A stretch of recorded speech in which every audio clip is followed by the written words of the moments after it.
I like mono red actually in the finals. Well, I do think the matchup is generally favorable for mono red. Game 1 is very nice, but I think the 2 Anger of the Gods is a huge swing. I mean, I still think you still have to shove your stuff out there, right? If you're Dylan. I think so. Well, it depends. If Seeker of the Way shows up on turn 2, or something like Bramaz shows up, you don't really have a choice. Okay. If Trevor is just passing with mana available, then you can slow play it a little bit because you get to attack. If he uses no removal spells, you can probably respect the fact that he has Anger of the Gods. If he kills stuff, then you measure out your threats accordingly. So a lot of it's going to depend on how much pressure Trevor is putting on him with creatures. Okay. Well, he's got a lot of those. Looks very similar to what Tom Ross was able to win Louisiana States with. Even he has the 1 arena athlete too. Yes. No, the list is very similar to what Tom. The 1 coordinated assault, also a giveaway. On Trevor's side, 3 Seeker, 3 Bramaz, 4 Mantis Rider, and 1 Narset. The Bramaz replacing what typically is Rabble Master in this slot, and I think Bramaz is a significant upgrade, though the biggest issue for Trevor is that his mana base is a little stretched as a result. This is on true. double white, double red. And double blue. Does have dissolves in the sideboard, though I can't imagine those are coming in. But he does have Dig Through Time in his main deck, so not that Dig Through Time is a big player here, but his mana base is a little strained. He's on 8 Temples, 2 Mystic Monasteries, 3 Battlefield Forge, 3 Shivan Reef, 7 Basics, 2 Flooded Strands. A little stretch. It is stretched. And more basics than these lists typically play too, or about the same. I mean, that's nice because, no pain coming to play untapped, but it has the lineup correctly. Yeah, if he can cast his stuff, it's a big upside for his mana base to be built this way, but that is the risk. Will he be able to cast his spells on time? Dylan Murphy, your 7 seed. Humphries, your 5. Pretty big deal that Trevor gets to start things off. Yeah, and Dylan has been on the draw the entire elimination rounds, which is impressive. Still making it work. Not a deck you would say, oh, yeah, on the draw, this thing's still super good. Even though he is taking a mulligan here. Like he has not found what he's looking for. Looks like our Legacy tournament is in round number 2. Players doing battle. I'm looking forward to watching that, that's for sure. How many treasure cruisers in the top 8? Take your pick right now. If I had to set a line, Which you do. 10.5 It's a healthy line. would be my guess. It's a good line. I would take the under. I think there will be 8. I think 8. Do you think it's 2 lists with 4 apiece, or do you Yeah. think it's... Because I think that there's going to be some lists that we see in the top 8 that have 2 or 3 copies. I think something like Bug Delver, I think the Young Pyromancer build that won the initial SCG was a bit of an aberration. I think it's hard to play 4 in most builds, though I could be wrong. Maybe it's just fun to play 4. I see two copies, two decks with 4 copies. That's what I see. Actually, I just see 8 decks with 1 copy. 8 decks with 1 copy? Yeah. That I would be surprised by. That's it. I figured it out. Maybe a Goblins deck with 1. Bang. Need to refuel. Why would you even want to draw any of your cards? What's even the point? What are you trying to say? I don't appreciate that. You've already one got your bit. ringleaders, right? So that's that slot. Perhaps. Maybe that's the answer. Treasure Cruise into Gem Palm Incinerator, a Mountain, and a Sledder. I don't know. I don't know how that would. Whatever's going on in that deck. I see we have Sledder in the deck again. That's nice.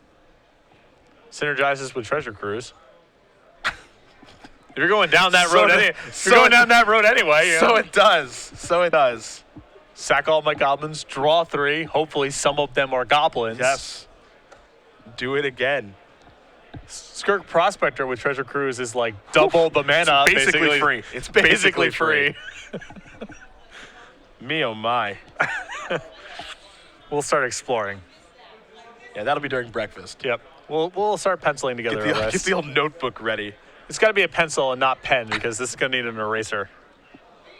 Looks like Dylan's on a mulligan to 5 here as Humphries began things in our finals with Temple of Epiphany. Fire Drink Crusader there for Murphy.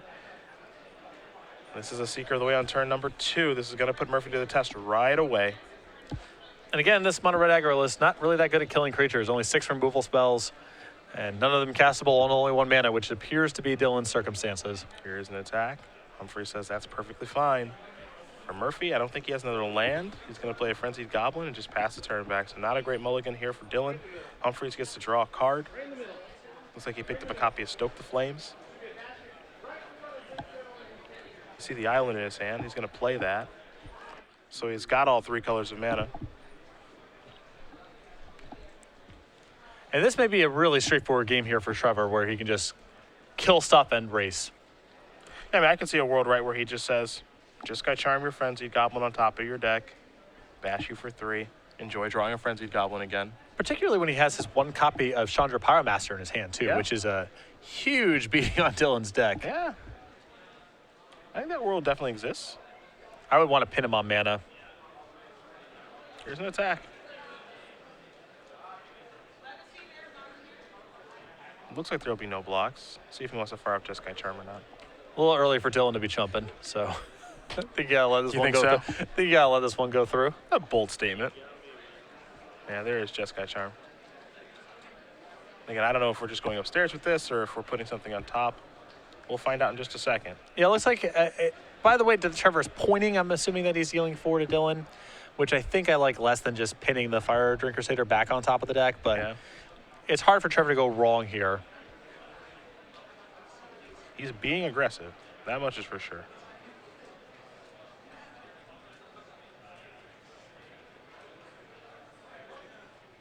So it looks like Trevor had to take 1 to do that, of course, because he's got a Battlefield Forge in play. Then he'll gain 3 life and deal 7 total. 3 from the Seeker, 4 from the Charm. See, Lightning Strikes the draw. And that's part of my issue with the play that Trevor just made. Imagine the Lightning Strikes in Dylan's hand right now, and his draw step is a mountain. Now the game gets a little hairy for Trevor. The reason I actually don't like the Jeskai Charm using it that way is because now he has 4 permanents in play for Stoke. So if you just put Frenzy Goblin on top, he's got 2 permanents. Yeah. Here's an attack. And Dylan's hand, Trevor's hand rather, is fairly expensive. You know, it's a Sarkhan. He's got Dig Through Time. He's got the Chandra. It is conceivable he could miss land drops and get stuck with stuff in his hand. So I'd rather just be trading draw step on draw step right now, because once Trevor hits the 4th land, then he plays Chandra and things are probably fine no matter what happens. See what the draw is. That's a Stoke. I can kill that Seeker. Most likely too much damage has already been done at this point, but at least Dylan gets to play. Yeah. Humphries is going to untap and draw a card here. 4th land's a big game. There is the 4th land. He's got Stoke the Flames. Also has Chandra over there, too. He's going to deploy Chandra. Has to take 1 to do so, but I'm sure he doesn't mind, as he can actually make quite the creative play of up the Chandra, shoot your Fire Drinker Satyr. You take 2, actually, and he has to Stoke the Flames. Yep. So 1 to the Fire Drinker Satyr, 1 to Dylan. Will actually end up being 2 to Dylan total. That'll bring him down to 4. And Dylan will get to play 1 more turn this game, unfortunately for him. Was never able to find the 2nd land. Did have to mulligan to 5. A deck that doesn't seem like a mulligan's great. Seems like a mulligan's okay, but mulligans to 5 with this deck, especially when the power level is so low, doesn't seem great. No. Chandra going to go down a little bit here as Humphries is going to quickly draw, show you Stoke the Flames. We're added to game number 2 here. Trevor Humphries, excuse me, up a game here over Dylan Murphy as we will bring it back to the booth. That is time for our final trivia question. 12 months will be the giveaway. You have the rules, and I have a very tough question. So Cedric's going to ask you a question. Tweet your answer at SCG Live and hashtag SCG Premium. Of the correct responses, one will be selected for a full year of Star City Games Premium. Make sure you're following us on Twitter so we can get the answer over to you after the fact. And please keep in mind that this contest is run at the sole discretion of StarCityGames.com and that Twitch TV is in no way affiliated with giveaways on its streams. At the Grand Prix, we're giving away like a play mat and some sleeves and this sweet pin, and it's all kind of revolves around a certain Magic card that's really good An iconic legacy card. that I hope I never cast so I can continue losing in Legacy. Name that card. If you get this wrong, shameful. Shameful. Absolutely You should shameful. be ashamed of yourself. Hashtag SCG Premium. Make sure you're following it. Turn off the broadcast. Don't do that. Don't do that. We're gonna head back down to the match. Don't do that. Don't take a actually look do at the sideboards. They'll be really mad at me. Yeah, do not do that, please.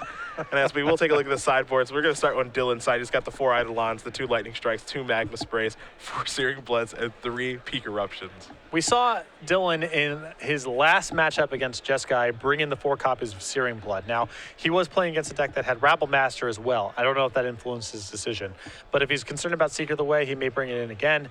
I think the 2 copies of Lightning Strike are reasonable as well. I don't think he can go to Eidolon because Trevor can play that sort of game plan about as well as Dylan can. Other side of things for Trevor, he's got the Ash Cloud Phoenix, 3 Disdainful Stroke, 2 Dissolve, a Flayed Conflagration, a Narset, which I think he's going to move his main deck one out, unfortunately, even though it sure is fun to watch.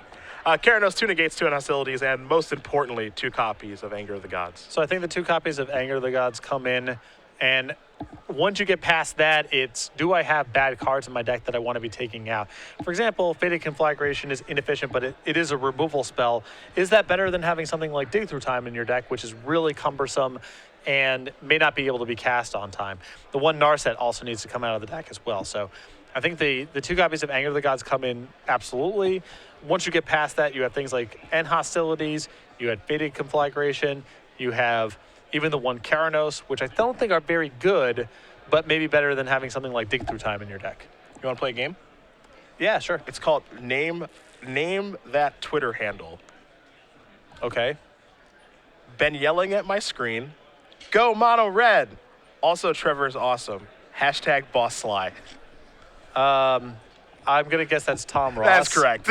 That is correct. Good morning, Tom. You are the big winner. Glad you're tuning in. So, Tom, who are you really signing for? Is it Dylan or is it Trevor? Could be a win-win. Could be either way. I suppose that's true. Hashtag Boss Sly, I think, is the dead giveaway there. It is the smoking gun as to who typed that particular tweet. Could be anybody. Could be anyone. Hashtag Boss Sly. Tom winning his state championships in Louisiana with Boss Sly. Dylan trying to get it done here, but a mulligan of 5, not a good mulligan, mind you. And now, in a post-board setup against a much more challenging build of the deck, 3 copies of Bramaz, no Rabble Master, so the Searing Bloods are a little bit worse. I'm not even sure if Dylan will want to bring them in, and of course the 2 copies of Anger of the Gods. It's just hard to win if Trevor draws one of them. It's the way it is. Yeah. Just, this mono red deck just has some cards where it's just like, all right, you win. Yep. And the philosophy is game 1, they don't have them. And then they had to have them very early in the post-board games to be able to beat you. Yep. I think we can give mono red one really good card, right? What do you mean? Let's just give it like one really good card. Well, It's got this bunch of it's a garbage can. I don't know if that's really true. That's what it is. In M15, they gave Rabble Master and Stoke the Flames, 2 very powerful cards. All right. Theros had Fire Drinker Satyr.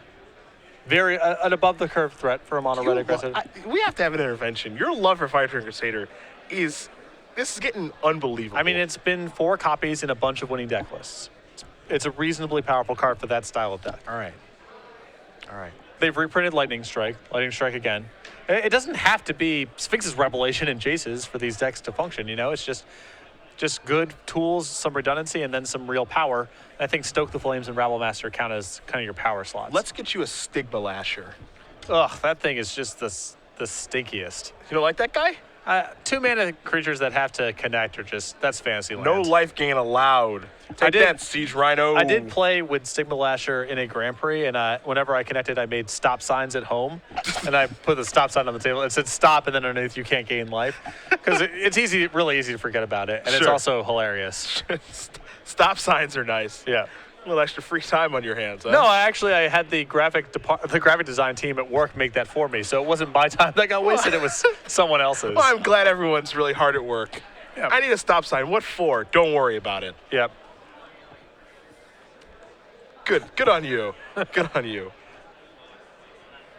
Graphics. I need a stop sign for what? Tournament for a competing product. Yeah. Okay. All right. I'll be back to you in 90 minutes. Cool. Here's your deadline. All right, sweet. I always thought Stigma Lash would be better than it was. 2 mana creature that has to deal combat damage to a player is just like you got to be kidding me. Corpse. You've already won the game at that point. When my 2 mana creature is dealing combat damage to, I've won anyway. It doesn't even matter what the clause is. Let's get you a Hellspark Elemental then. Oh, I hate those creatures too. The creatures that just die on their own, I can't You're stand. A tough guy to make happy. Kaldheim Marauders, Vexing Devil. I hate playing with those cards. Well, I wouldn't ever want you to play with Vexing Devil. I don't think that card's good, but Hellspark, Hell's Thunder, those guys could battle. Hellsunder is a little bit different because it ignores a lot of blockers as opposed to Keldon Marauder, Hellspark Elemental. They play into blockers. I'm not going to give you a Goblin Guy. That guy's too good. It is over the line. He's a little too frisky. Let's see what Dylan can find here. Taking a long look. Trevor at the ready. Currently up a game. Feeling pretty good.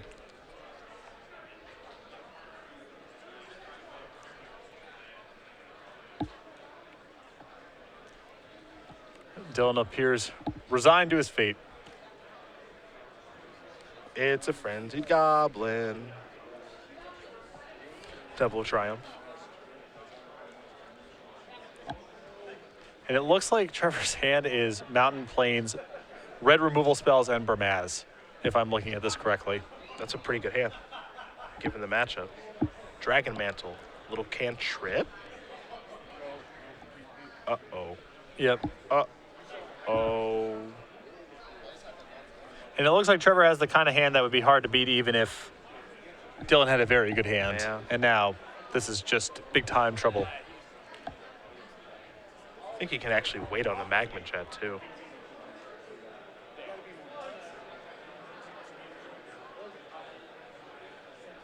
Dylan gonna draw.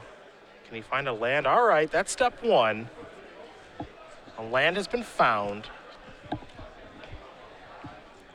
So now we can play a little bit of Magic. Again, if this is a removal spell into Burmaz, though, the second land helps, naturally. But Yes. Here's an attack. It's for one. Magma Jet says, no thank you. So the pump in the Dragon Mantle, no good. Trevor looking at blue source of mana that comes into play untapped plus another removal spell. And he does have a Mantis Rider in his hand now, too. And he's going to put the island on top. He's going to keep. Never a great feeling. We're playing against Magma Jet and they say keep. Good to see Magma Jet back. Was pretty bad in the last format. Yes, it was. There is the King of Oreskos. But a lot more Rabble Masters floating around now, and so Magma Jet, a little bit more of a home. Stoke the Flames, the draw.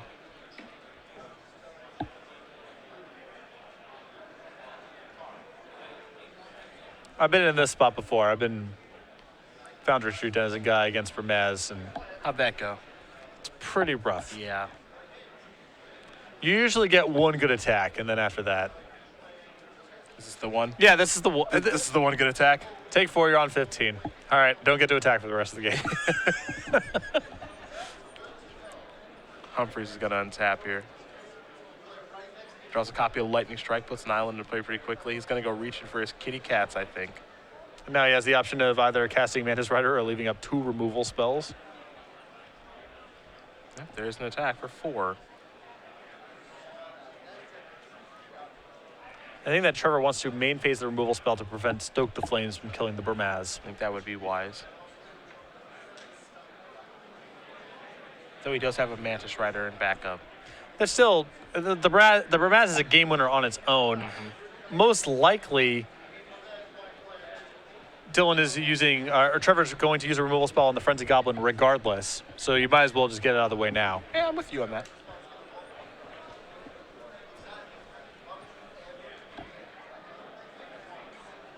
See a couple of Hammer Hands, Dragon Mantle over there as well. Might be a situation if you're Dylan where it's just Stoke. Hope it's good. Well, he's in this weird situation where he wants to play a 1-mana creature to be maximum efficient, but he's worried that if he plays the 1-mana creature, Trevor might respond by killing one of the creatures already in play, and then he can't Stoke. Yeah. However, there is the Stoke.